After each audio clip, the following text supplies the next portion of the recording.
Let's talk to now former FBI Special Agent Jonathan Gilliam, because he's going to tell us what the latest is. A lot of stories this morning to do with the man who fired the killer bullet that killed Charlie Kirk yesterday in Utah. He looks like a relatively young man. Apparently the gun that he used was very much a high-powered rifle. There's lots of graphics and things in the papers this morning about how he did it. The gunman fired a single shot into Charlie Kirk's neck, who immediately slumped over, rushed to hospital where he died at 2:40. It looks as though he was something like 420 feet away, according to some of the information I'm looking at here. And he appears to be on the roof of a campus university building.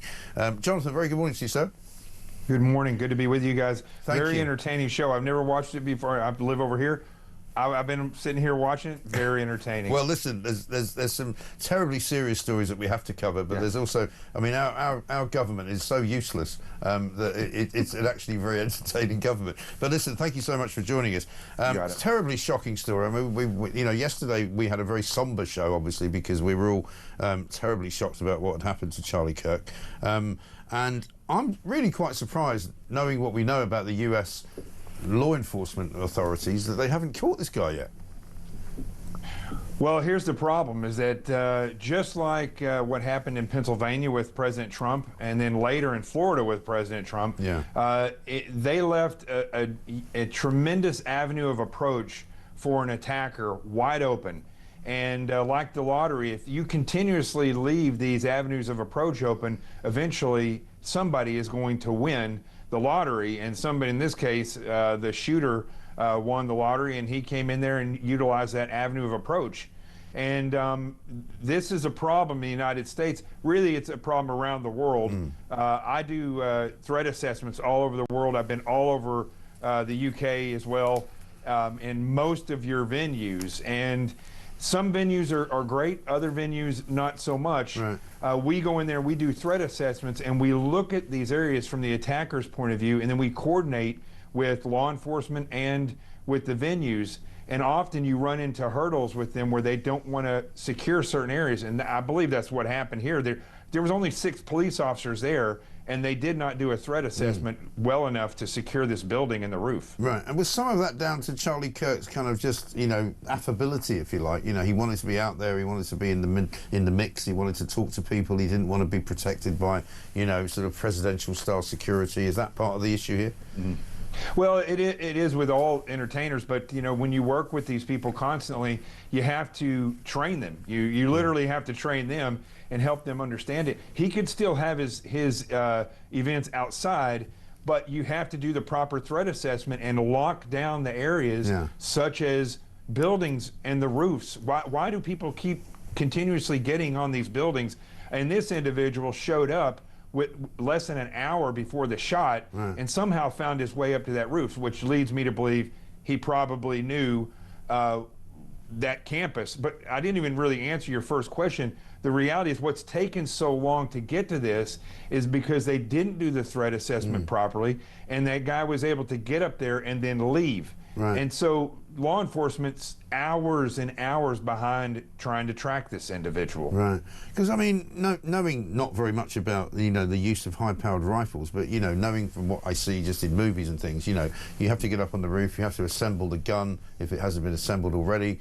You have to put yourself in position. He was clearly a very well-trained assassin. He hit one bullet and with a lot of accuracy.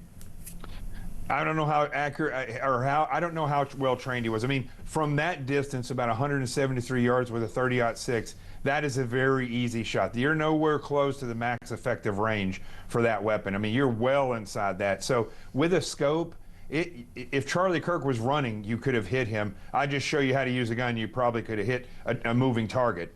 So the fact that he was sitting there, I can almost guarantee you the guy was shooting for his head, but he hit Charlie in the neck.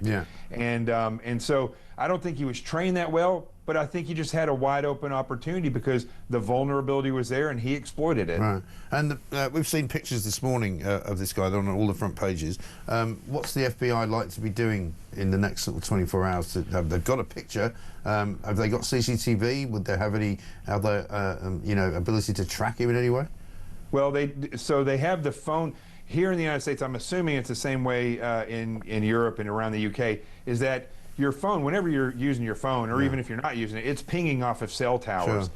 And so they can go and collect that cell tower information. And now with AI, you can build a map very quickly of what phones were where and how it was moving.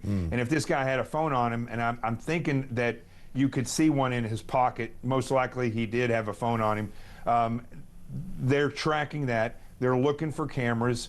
And now they're working on DNA because his hands were all over the rails. Yeah. The gun had his DNA on it because he apparently wasn't wearing gloves. So they'll be able to do all that stuff, but that stuff takes time. It takes, you know, hours to days to get, for instance, the DNA and the fingerprints and those things. And even then, if his DNA and fingerprints don't match any databases, it takes a lot longer, because now with DNA they can search for family members and then try to connect people back. So it will take some time unless they get the right videos, or if because they've shared the pictures. This is where law enforcement everywhere has to evolve, is they have to learn to use the citizenry as a force multiplier. Handing out these pictures or showing these pictures and these videos, that's what that does. And I think that may be the thing that actually gets this individual caught, because I think he's familiar with that campus, which means people would be familiar with him. So they know him, yeah. Jonathan, fascinating. Thank you so much. Good to talk to you, and thank you very much. Let's do it again soon. Jonathan Gilliam, the former FBI special agent. Fascinating. Tom Slater's here with me, isn't it? Talking to these guys where, you know, there we were only yesterday. I was saying, well, this guy's clearly a really, really good shot. He's probably been trained in the military.